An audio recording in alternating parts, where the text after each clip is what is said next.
제가 갑자기 이 찬양을 들으면서 눈물이 이렇게 맺히게 됐습니다. 우리 아버지가 10년 전에 돌아가셨는데요. 그때 임종을 앞두고 우리 장석희 목사님이 오셔서 예배드릴 때 이 찬미를 불렀었습니다. 순간 그때 생각이 나서 오긴 하였습니다.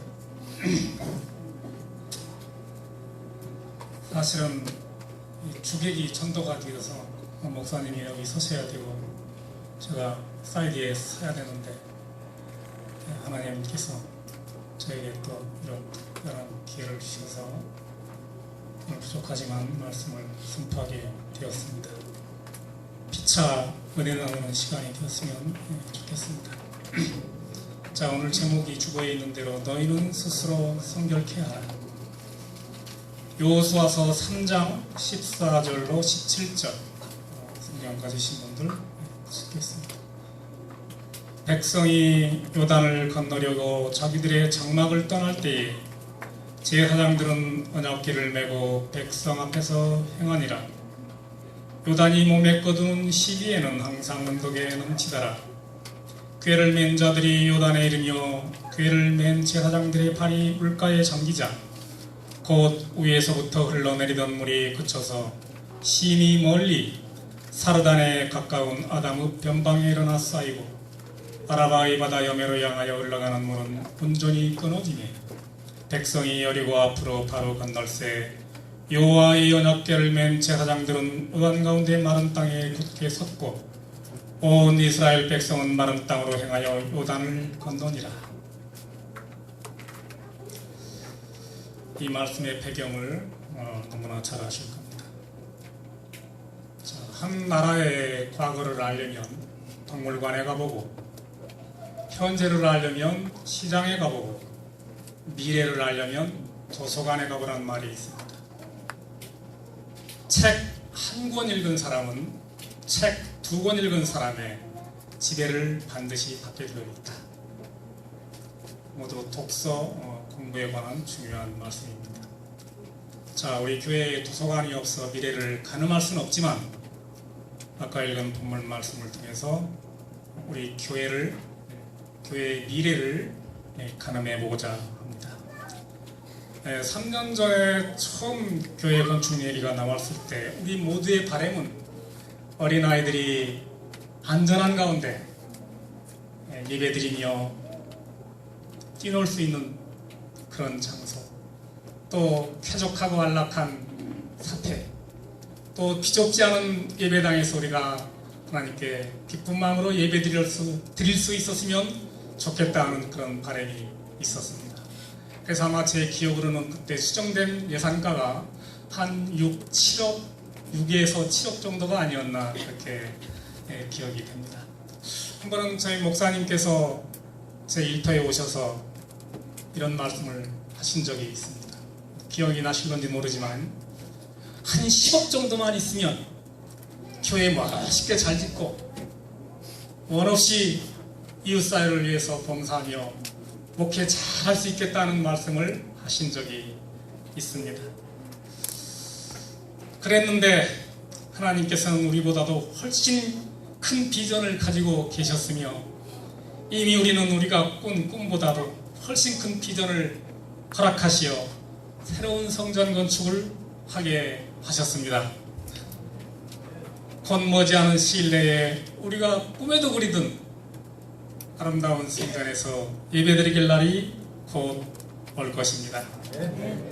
하지만 앞으로 새 성전에 걸맞는 출석 성도 300명, 지역사회를 위한 봉사자 1000명, 그 과제를 우리는 남겨놓고 있습니다.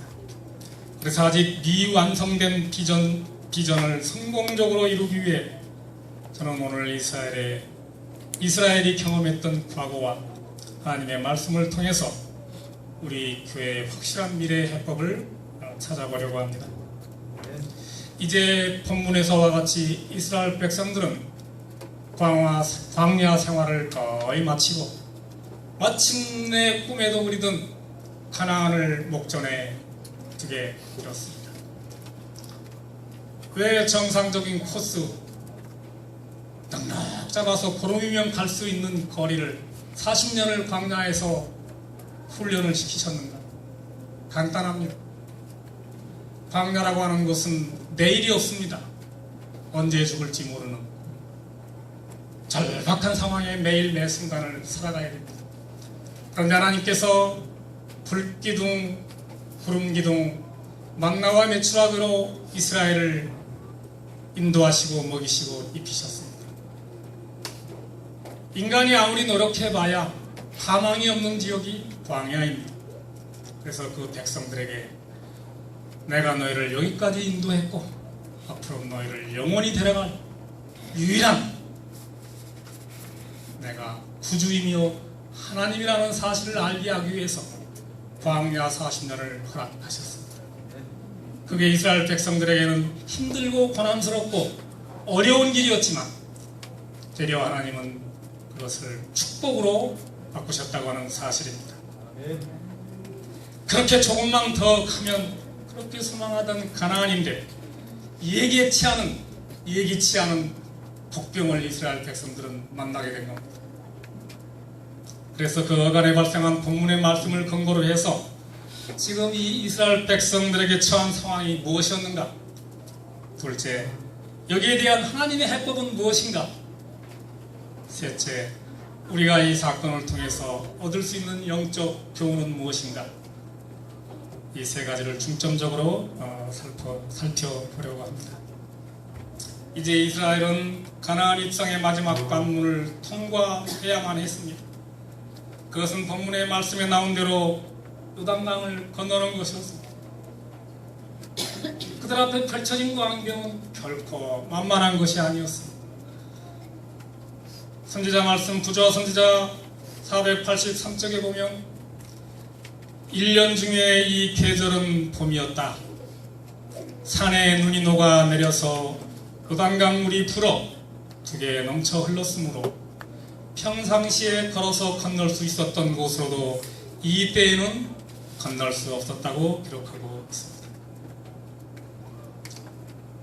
강수위가 최고조로 달하는 시기였습니다. 갈릴리 바다에서 사해까지 한 300m 경사진 곳으로 가파르게 흐르는 물이었습니다.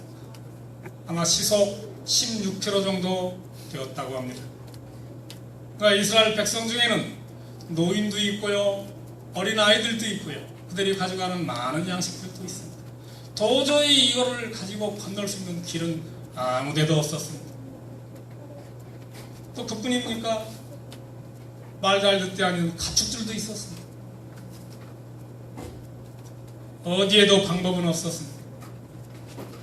이스라엘이 만난 첫 어려운 상황은 도저히 건널 수 없는 요단강.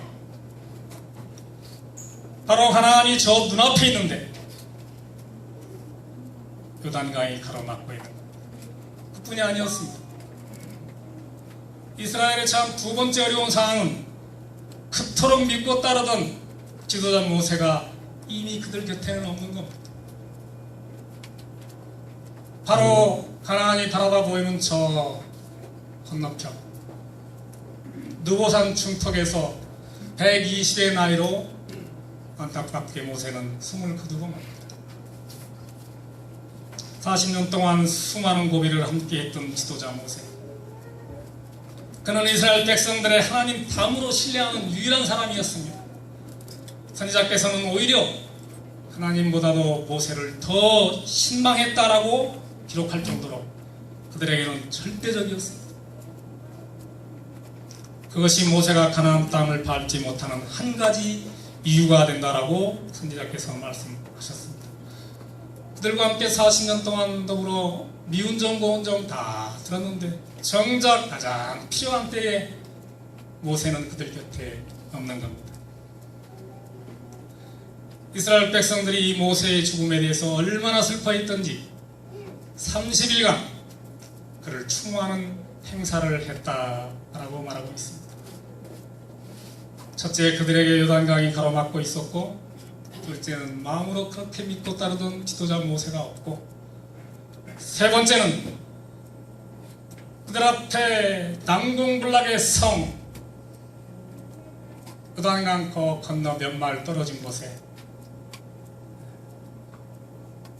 여리고성이 가로막고 있었습니다. 더 결정적인 건 지금 이 이스라엘이 가려고 하는 이 길은 여행길이 아니라는 건 한 번도 가보지 못한 길, 전쟁을 하러 가는 길입니다.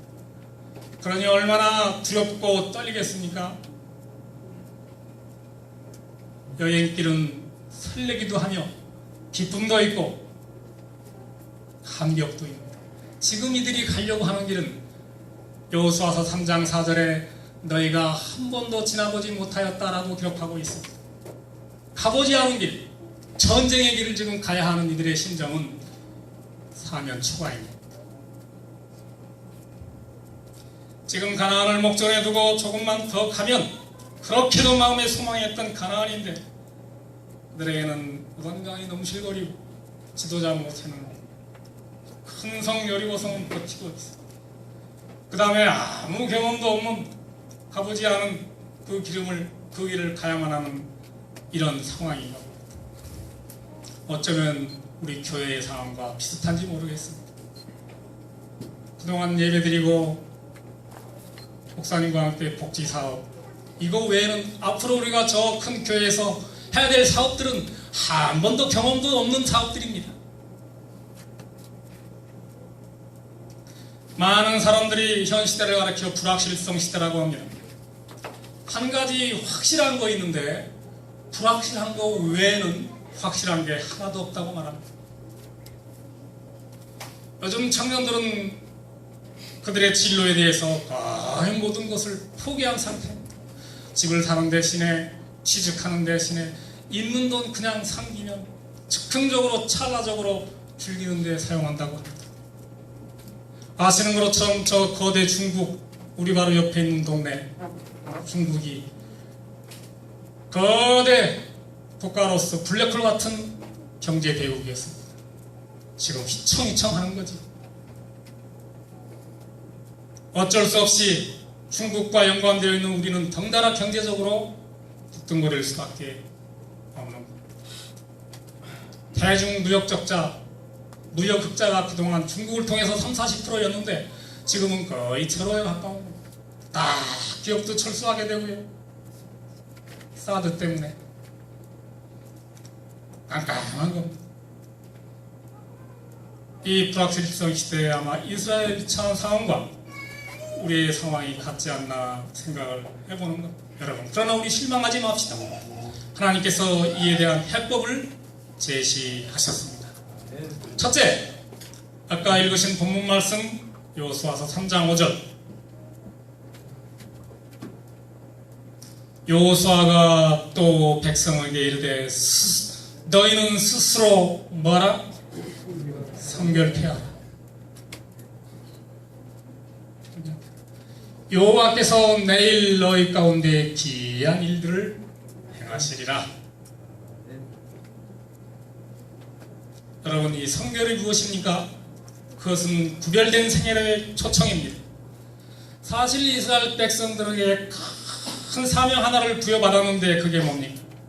바로 저 가나안에 가서 우상 숭배하는 백성들, 하나님 모르는 사람들을 전도하는 것, 구원시키는 선교적 사명을 가지고 있었습니다.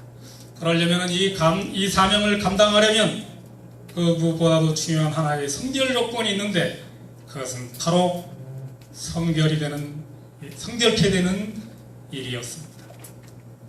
여러분, 우리가 무슨 일을 계획할 때에 항상 제일 중요한 우선순위라는 게 있습니다. 프라이오리티. 가장 먼저 해야 될 일. 그게 바로 몸과 마음이 깨끗해지는 겁니다.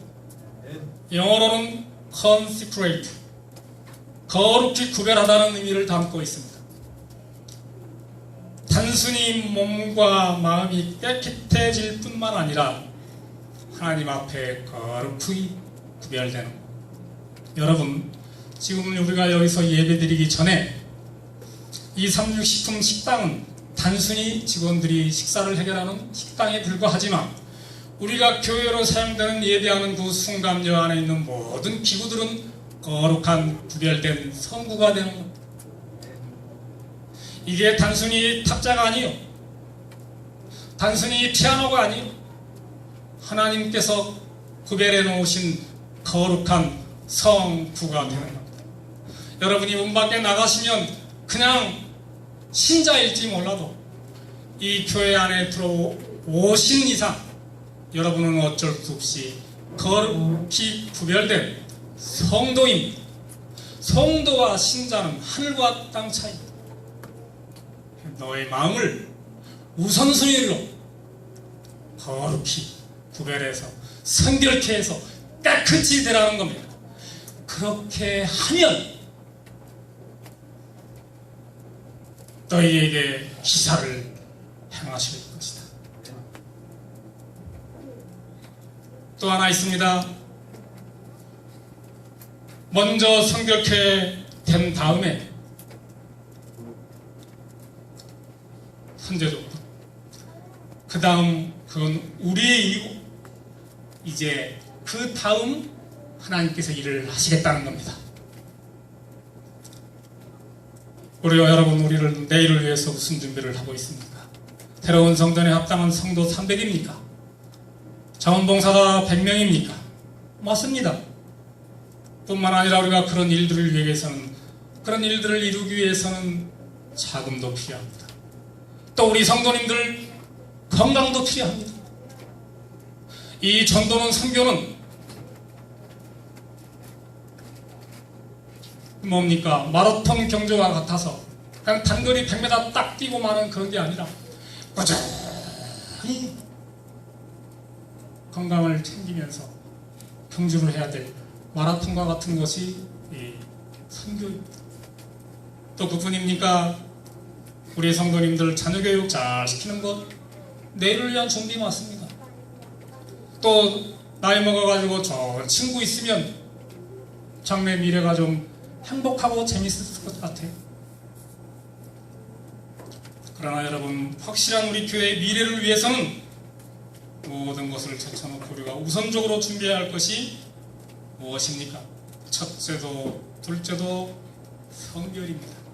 하나님 앞에 우리 자신이 깨끗해지는 겁니다. 왜냐하면 거룩함 없이, 성결함 없이 돈 있고 건강 있고 권력 있으면 이 돈과 건강과 권력이 의의 경비로 사용되지 못하고 불의의 경비로 사용될 수 있기 때문입니다. 여러분, 매스컴에 깨끗하지 못해 신세 져지는 정치인들이 얼마나 많습니까? 여러분, 디모데후서 2장 20절 21절에 보면 어떤 큰 집에 금그릇도 있고 은그릇도 있고 나무그릇도 있고 질그릇도 있다고 말합니다. 하나님께서 쓰시는 그릇은 금그릇이 아니라 흙그릇이더라도 깨끗한 그릇이 사용된다라고 말씀하고 있습니다. 좀 더 극단적으로 말하면 더러운 금그릇보다 깨끗한 흙그릇이 하나님께 쓰임을 받는다고 하는 사실입니다. 여러분, 힘이 능력이 아니라 성결이 능력임을 하루속히 깨닫는 것은 매우 중요합니다. 우리는 너무나 많은 경우에 힘이 능력이라고 생각하지만 사실은 관계가, 성결이, 깨끗함이 능력입니다. 우리가 하나님 앞에 깨끗하게 서면 그 통로를 통해서 하나님의 능력이 우리를 통해서 나타나게 될 것입니다. 오늘 여호수아의 명령, 너희는 스스로 성결케 하라는 이 말씀, 이스라엘 백성들에게 하신 말씀이지만 오늘 우리들에게 하시는 말씀으로 받아들이시기를 간절히 바랍니다. 두 번째 해법이 있습니다. 여호수아서 3장 3절에 제사장들이 너희 하나님 여호와의 언약궤 매는 것을 보거든 너희 곳을 떠나 그 뒤를 쫓으라. 6절 언약궤를 메고 백성 앞에 앞서 건너라 하매 곧 언약궤를 메고 백성 앞서 나아가니라. 16절 언약궤가 요단강에 이르면 요단강이 갈라지더라. 여러분, 언약궤가 무엇입니까? 이것은 바로 하나님의 임재를 상징합니다. 하나님께서 우리 앞에 가시도록 우리는 그 뒤를 따라가는 모습이 연상됩니다. 여러분, 언약궤를 따르라고 하는 것은 무엇입니까? 바로 이 전쟁은 우리에게 달려있지 않고 하나님께 달려있다고 하는 것입니다. 그러니 하나님께서 승리하실 것이니 우리는 그 뒤를 따라가면 되는 겁니다. 인간의 지혜, 인간의 힘, 인간의 어떤 여러가지 구비 조건들을 내세우기 전에 우리가 한 번도 가보지 않은 길을 만드신 하나님, 그분을 앞세우고 그리고 그 뒤를 따라갈 때 성공을 보장받을 수 있다는 겁니다. 여러분, 세 번째 해법은 무엇입니까? 여호수아서 3장 8절에 너는 언약궤를 맨 제사장들에게 명하여 이르기를 너희가 요단 물가에 이르거든 요단에 들어서라. 15절 16절 궤를 맨 제사장들의 발이 물가에 잠기자 위에서부터 흐르던 물이 멈춰 섰다 라고 말하고 있습니다. 여기에 깊은 영적인 교훈이 있습니다. 지금까지 이스라엘 백성들의 신앙은 보아야 믿는 신앙이었습니다. 홍해 바다가 갈라지는 것을 봐야 믿었습니다. 여러분, 오늘날 시대를 가르쳐서 아까 부학실성 시대라고도 말했지만 포스트 모더니즘 시대라고도 말합니다. 따지기 좋아하고요, 과학적으로 증명되지 않은 것은 절대 믿지 않는 시대가 요즘입니다. 그러니 경험해보지 못한 것, 알고 있지 못한 것, 과학적으로 증명되지 않은 것들을 믿는다고 하는 것은 여간 믿음이 아닌 것입니다. 그동안 이스라엘 백성들은 40년 동안 이 영어 성경에 보면 이 구름불이라는 표현이 있습니다. 구름불, 두달두달 궁상궁상 맨날 불평불만이 심하고 하나님께서 보여주시면 잠깐 회의하다가 또 구름불림 두달두달 그렇게 40년을 넘은 거예요. 눈에 보아야 믿었어. 그러니 지금은 하나님이 보이지 않는 믿음을 원하시는 겁니다. 우리가 앞으로 가야 할 새로운 교회는 우리가 아무것도 경험해보지 못했고 보아보지 못한 그런 일들이기 때문에 정말로 믿음이 필요한 시점. 그래서 홍해의 신앙으로부터 요단의 신앙으로 바뀌어야만 가나안을 감당할 수 있는 성숙한 그리스도인이 되는 모습입니다. 그래야 거기에 가서 우상 숭배하고 우리를 어떻게 하면 죽이려고 스탠바이 하고 있는, 아예 여리고성 앞에서 진치고 있거든요. 너들 여기 건너오기만 와라. 몰살시킬 것이다. 작정하고 있는 겁니다. 무슨 대죄로 가서 이기겠어요? 이스라엘은, 가나안이라고 하는 땅은 절대 젖과 꿀이 흐르는 게 아니에요. 생물학적으로 척박하고 원수가 들끓고 있고 우상숭배가 들끓고 있는 땅입니다. 너희가 믿음으로 건너가서 젖과 꿀이 흐르도록 개척하라는 겁니다. 오늘 우리에게 그런 사명이 있는, 그런 사명을 감당하기 위해서는 첫째도 둘째도 성결케 되는 겁니다. 우리가 그동안 얼마나 많이 봤습니까? 예수님 믿은 다음에 얼마나 많은 증거들을 가지고 계십니까? 기도의 응답을 얼마나 많이 받으셨습니까? 이제는 그만 봐도 이미 보여주신 하나님 믿고, 안 보여도 주실 줄 믿고 시퍼렇게 넘실대는 바다의 믿음의 발을 내딛게 되시기를 간절히 바랍니다. 제가 생각해 봤습니다. 도대체 성전 건축을 한다는데 이 불확실한 시대에 노자금이 될 피리금을 미리 정산해 하나님께 드리는 건 무슨 믿음입니까?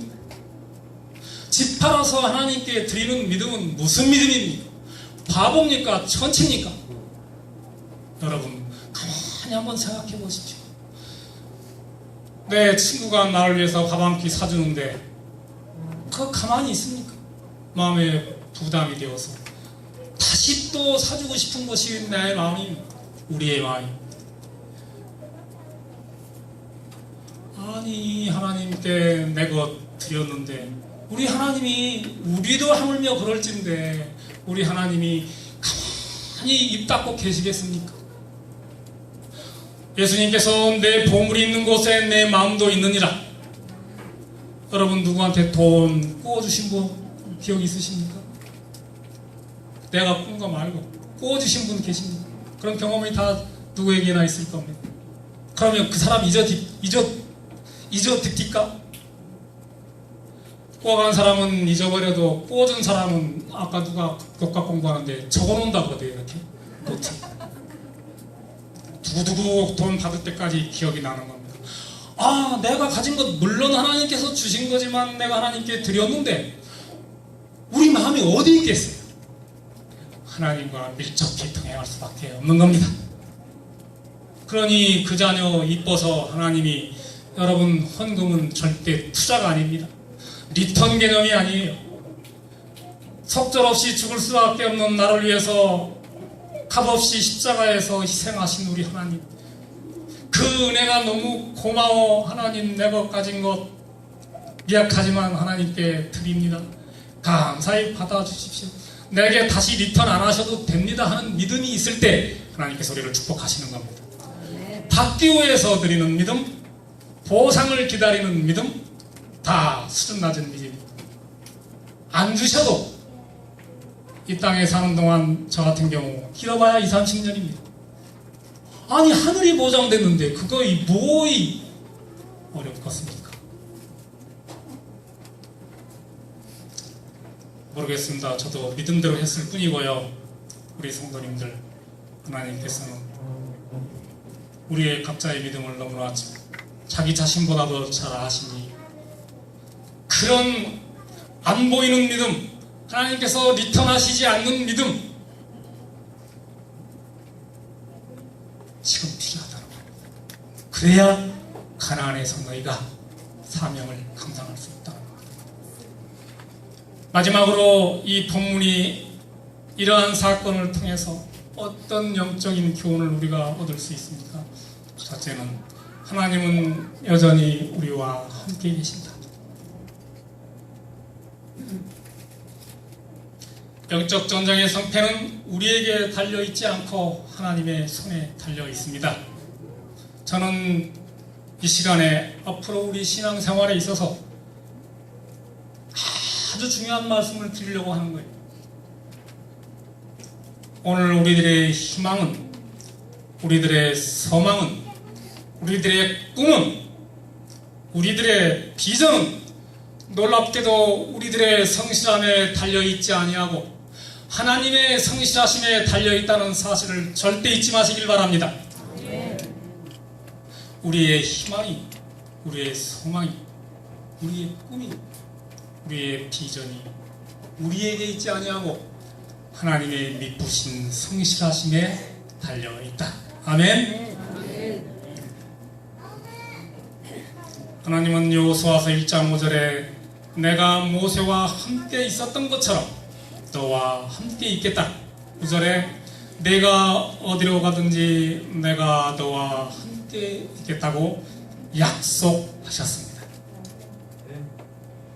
그리고 요단강을 건넌 다음에 4장 23절에 홍해 바다를 건너게 하셨던 하나님이 오늘 너희들에게 요단강을 건너게 하셨다. 결국은 이 강은 우리들의 믿음에 의해서 플러스 하나님의 성실하심 합쳐서 요단강을 건너게 되는 겁니다. 여러분 절대 두려워하시거나 걱정하실 염려가 없는 겁니다. 그 일은 이미 하나님께서 가능하게 하시려고 준비하고 계시다는 사실입니다. 그 일이 오늘 나를 통해서 되어야 되지 않겠습니까? 오늘 우리 성법교회를 통해서 되어야 되지 않겠습니까? 이 일이 다른 교회를 위해서 되면 얼마나 우리가 안타깝고 애석하겠습니까? 바로 저와 여러분을 통해서 이루어야 되겠습니다.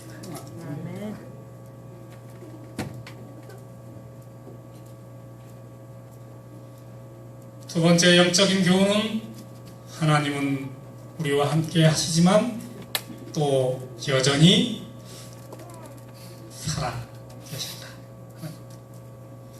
3장 10절에 사시는 하나님이 너희 가운데 계신다고 말했습니다.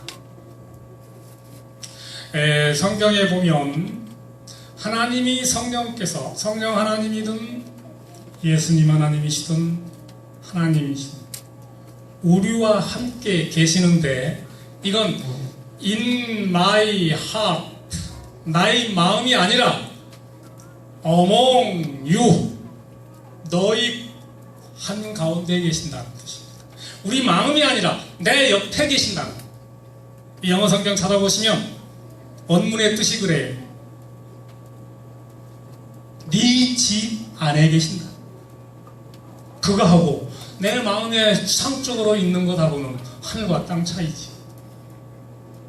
그걸 함께 하시는 볼 수 있는 체험할 수 있는 믿음이 우리 모두에게 있기를 간절히 바랍니다. 아멘.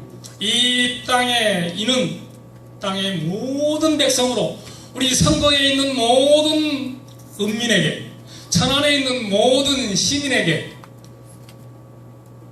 여호와의 손이 능하심을 알게 하시리라.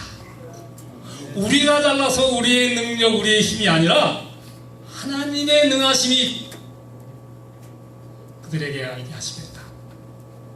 하나님이 영광 받으셔야죠. 제가 받아 되겠습니까? 우리 교회가 영광을 받으면 되겠습니까? 하나님께서 받으셔야죠. 여전히 살아계신 하나님, 우리가 가는 길은 참으로 어려운 길이고 앞으로 정말 힘든 일들이 많이 있을 것입니다. 그럴수록 하나님의 능력의 통로가 되도록 우리 앞에 성결함을 지키십시다. 그리고 우리가 말씀을 늘 체험합시다. 참 장로로서 부끄러운 것이 성경 필사를 하자는 교회의 의제 발언을 집사님께서 하셨다는 겁니다.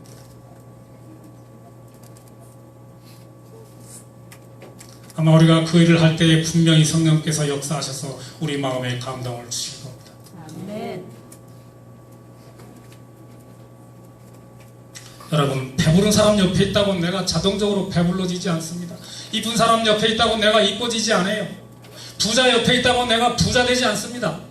말씀을 내 옆에 가까이 두었다고 내가 말씀대로 사라지지를 않나요? 여러분, 말씀을 읽는다고 표현하는데 눈으로 본다고 표현하시는데 절대 그렇지 않습니다. 그건 잘못된 표현입니다. 말씀을 듣는 겁니다. 제가 4년 전에 성경을 필사하기 시작했습니다. 내가 정상인 집사님께 저는 빼달라고 했어요. 내가 지금 하고 있는 것도 바쁘니 근데 너무 없어서 안 된대요. 지금 계시록 7교회에 대한 부분을 쓰고 있습니다.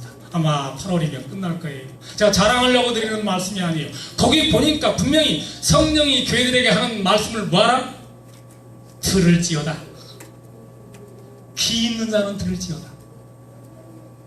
하나님의 말씀은 보는 게 아닙니다. 듣는 겁니다. 그러니 오늘 너희가 성결케 하라는 이 말씀을 오늘 우리가 반드시 들어야 된다고 하는 겁니다. 그러면 그 이유에 대해서 하나님이 뭘 하시겠다? 기사를 행하시겠다.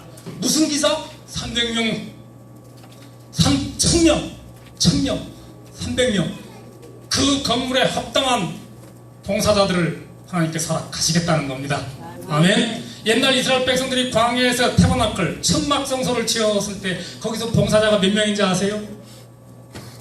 아시는 분? 선지자 말씀에 1000명이 거기서 봉사를 했다. 사실은 직경이 360품보다 안 돼요. 적어요. 그 천막성소라는 것이요, 이 360품보다도 건물보다도 작아요. 그 안에 매일 24시간 1000명이 봉사했대요. 아마 그거 아시고 목사님께서 1000명이라고 계획하셨는지 모르겠어요. 여러분, 이제는 우리가 꼭 봐야 믿는 신앙이 아니고 손에 쥐어줘야만 믿는 신앙이 아니라 이미 나에게 보여주신 하나님의 능력을 믿고 혹 보이지 않아도 본 것처럼 그런 믿는 신앙을 갖게 되시길 간절히 바랍니다. 여러분, 가장 강력한 설교가 무엇인지 아십니까? 그것은 환난과 위기를 통과하는 성도들의 모습입니다. 그것처럼 반박할 수 있는 설교가 없어요. 제가 지금 이 시간에 여기서 아무리 거창한 설교를 해봐야 우리가 그 하나님 믿으면서 그 예수님 믿으면서 그분이 가신 그 길을 어려운 가운데 고통과 역경과 환난을 지나는 그 과정이야말로 세상 모든 사람들에게 가장 강력한 설교가 된다는 사실을 잊지 마시기 바랍니다. 그렇기 때문에 우리가 지금 이 시간 아무리 어렵고 힘들고 고생스럽더라도 견뎌낼 수 있는 겁니다. 왜 그렇습니까? 이 요단강에 이 고통의 강을 건너면 우리에게는 뭘 기다리고 있어요? 하나님께서 영원히 죽지 않고 아프지도 않고 슬프지도 않고 사고도 없는 곳에서 평생 우리와 함께 하실 것이기 때문에 우리는 이 어려운 전쟁의 길을 극복할 수 있는 겁니다. 세상은 이걸 보면서 감동을 받고 우리 주님께 올 것입니다. 여러분, 앞으로 새로 지어지는 성전에 가서 어떤 어려움과 어떤 고통이 있다 할지라도 절대 기죽거나 포기하시지만 희망을 가지고 많은 분들에게 영적 기감이 될 수 있도록 힘을 모으도록 합시다. 그러려면 거듭 말씀드리지만 반드시 우리가 너희는 스스로 뭐하라? 성결케 하라.